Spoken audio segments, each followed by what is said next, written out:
Like so many reviews, I'm talking to you who are watching this in the future. I'm speaking to the people of the future. This is something that you'll be watching streaming. I'm going to talk about seeing this in the theater and how cool it was in the theater and how you should go see it in the theater. But this was a film that played in the theaters really for about a week, maybe 2 weeks, and I think is pretty much gone as I record this. So, The Damned. Not to be confused with The Damned, The Damned, The Damned, The Damned, The Damned, The Damned, The Damned, The Damned, or The Damned. This is 2024's The Damned. This is a horror film. Reminiscent of other horror films, the more I got into it, but I got into this. This was really good. This was incredibly atmospheric, really well made, beautifully shot, good performances, good score, just a really increasingly creepy supernatural thriller, let's call it. It takes place in the 19th century. This youngish woman who's a widow owns a fishing, I wouldn't call it a fishing fleet because apparently they only have one boat. A fishing company, I guess. It's basically two shacks. I guess the IMDb description says it's Iceland. She owns these two shacks on the coast of Iceland. Wintertime, cold, lives up to the name ice, very desolate, and they're gathering the fish harvest, and eventually they will all go off to sell them, and this will be how they make their money in the rest of the time. So it's just this woman, an older woman, and then like 4 or 5 youngish guys. There's a ship's captain, although it's really just kind of a rowboat, and the younger guys who's with him. And the story, I'm not going to tell you the whole story. Basically, it's a cold, rugged landscape. It feels like this could have taken place anytime in the sort of pre-industrial world, or mostly pre-industrial world, and it almost feels like another planet. The landscape, the craggy mountains and the shoreline and these cliffs and rock outcroppings on the edge of the coast. And one night, a ship, or one day they see a ship in distress, and they decide to not. I'm not going to tell you the whole story. You could stop right now and just go, this guy who I don't really know so well online, he's saying, or on my local public access station, he's saying this movie's really good. I'm going to stop here and just watch it. I'll give you a little bit of the story if that's not enough. So the ship is in distress. They make a hard call to not help the people who are going down on the ship. And that results in really weird and bad things happening amongst the populace of this little fishing village. And when I say fishing village, it really is like 6 people. So strange things start happening. It is said that it is maybe a supernatural evil being that is happening to this, that might be a shapeshifter. It might be a spirit that gets into people's minds and makes them go crazy. But one by one, bad things start happening.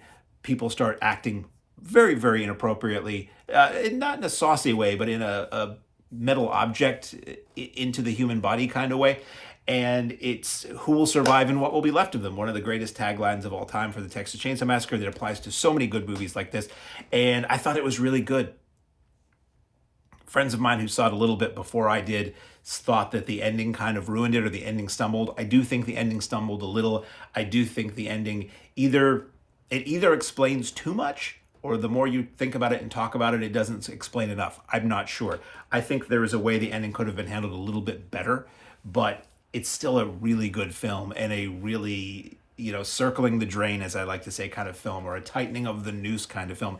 Everybody in it is good. This was directed by Thordur Palsson and stars Odessa Young and Joe Cole, are like sort of the 2 main people in it. And nobody, I think I might have seen Odessa Young in something else, but everybody else I think was fresh to me, and that's cool. They were all good, and it's set, I guess, in Iceland. And I don't know if they're supposed to be British people working in Iceland, or if they're supposed to be Icelandic people who just happen to have British accents in this film, or what it is, but it's a really good film. It reminded me of the kind of film that Hammer might have done in the old days, or the kind of film that you wish Hammer was doing now. I mean, Hammer doesn't really exist anymore. There is a company called Hammer. Somebody bought the rights to the name Hammer, and they are occasionally releasing modern horror films that, although I think Woman in Black, Lady in Black, I think that film might have been Hammer branded, but otherwise it's just, we're slapping the Hammer name on some things. This is the kind of film I wish they had made, or had hooked up with, or they wish they would make, because it has that retro gothic old-timey kind of feel to it. I didn't really notice any CGI. There I hate jump scares. I think jump scares are not legitimate. I think jump scares are a physical reaction and they're not a comment on how well you are able to craft a scare or a sense of atmosphere in a film. This movie sort of does it, but mostly you keep thinking you're going to get a jump scare and it doesn't do it, but it'll cut to like another shot the next day and it'll open with a loud noise and that will jilt you, but there's no things. And there are moments in the film where you're so sure that something that you're seeing from behind that's a little creepy is going to turn around real fast, or that stupid sped up motion. The only thing I noticed that might have been CGI is a moment where the creature, as it were, the mouth opens too far, like that rubbery, too big a mouth, which I hate. I think it looks silly. It doesn't look scary. I sense that it might have done that in one moment, but otherwise I didn't detect any CGI, which is a welcome blessing. It didn't do a lot of the stuff that modern horror does that thinks it's supposed to do and just doesn't really work for me. It was great. It was like a throwback horror movie. So if you can see, now you have to be very specific. If you ask for this by name at your local retail shop, The Damned 2024, because there's been a movie called The Damned about a dozen times over the course of film history, many of which are horror films. But I would highly recommend, if you can see this in a theater, it was really good in the theater. It was great on the big screen. Reminiscent of films like, I heard somebody say it was similar to The Thing. I'm glad it wasn't. I knew that going in. I wish I didn't know that going in, but in the end, I would only say very, very, very vaguely what I say it's similar to The Thing, only in that it's about something amongst a group of people that is causing people to go away one by one.